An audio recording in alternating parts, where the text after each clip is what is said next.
मुर्दे को याद करके रोने से मुर्दे को तकलीफ़ होती है या नहीं? मुफ्ती साहब, मैंने सुना है कि अगर कोई मुर्दे को याद करके रोता है तो मुर्दे के ऊपर अजाब होता है, क्या ये बात सही है? देखिए, मुर्दे को अगर हम याद करते हैं तो इससे मुर्दे पर फ़र्क पड़ता है नहीं पड़ता है? क्या मुर्दे को परेशानी होती है, या किन मुर्दों को परेशानी होती है और किन मुर्दों को परेशानी नहीं होती है, और हमारे रोने से किन मुर्दों पर फ़र्क पड़ता है, किन मुर्दों पर कोई फ़र्क नहीं पड़ता? ये डिपेंड करता है मुर्दे के ऊपर कि जो मरहूम जिसके लिए रोया जा रहा है उसकी कंडीशन पर ये मुनहसिर है कि ये रोने से, हमारे रोने से उसके ऊपर अजाब होगा या नहीं होगा। कुछ मरहूम ऐसे होते हैं कि हमारे रोने की वजह से उन पर उन पर तकलीफ़ बढ़ा दी जाती है। कुछ ऐसे मरहूमीन होते हैं जिनको हमारे रोने की वजह से उनके ऊपर कोई मुसीबत, तकलीफ़, परेशानी नहीं आती है।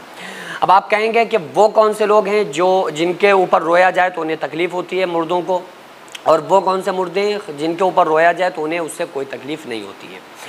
देखिए, इंसान के इंतकाल के बाद उसका दुनिया से रिश्ता उसका ख़त्म हो जाता है, वो बेताल्लुक़ हो जाता है, रिश्ता कता ताल्लुक़ उसका दुनिया वालों से हो जाता है, और वो होता है और उसके अमल होते हैं। आका अलैहिस्सलातु वस्सलाम ने इरशाद फरमाया कि मुर्दे के साथ 3 चीज़ें जाती हैं, 2 चीज़ें तो वापस आ जाती हैं, एक चीज़ उसके साथ जाती है।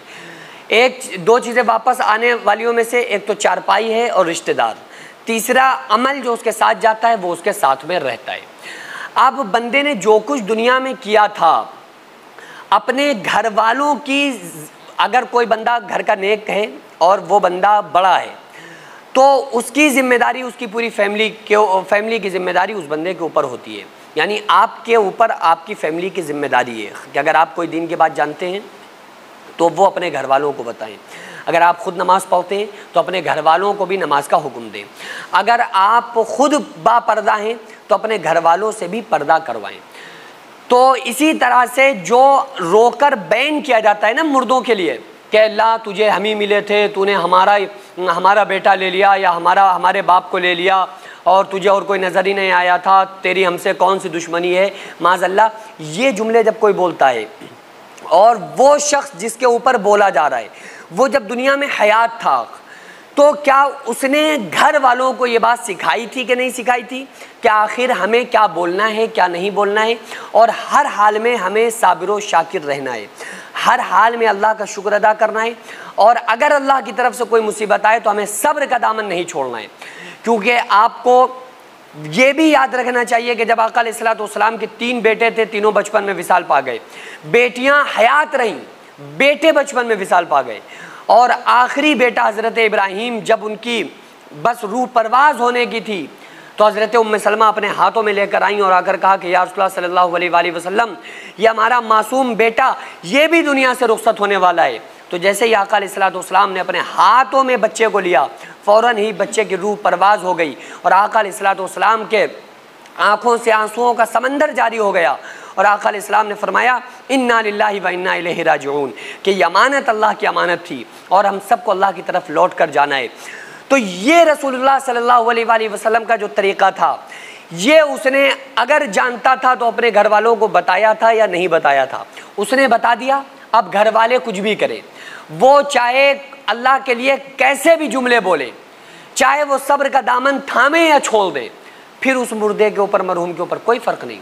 लेकिन अगर उसने नहीं बताया तो ज़रूर उसकी गिरफ्त होगी। क्योंकि जैसे सदक़े जारिया का सवाब मिलता है ना, बंदे ने कुरान पढ़ा दिया, अब उसका इंतकाल हो गया, अब वो बंदा जिसको कुरान पढ़ाया था वो कुरान पढ़ रहा है तो ऑटोमेटिक उसका सवाब उसको कब्र में पहुंच रहा है।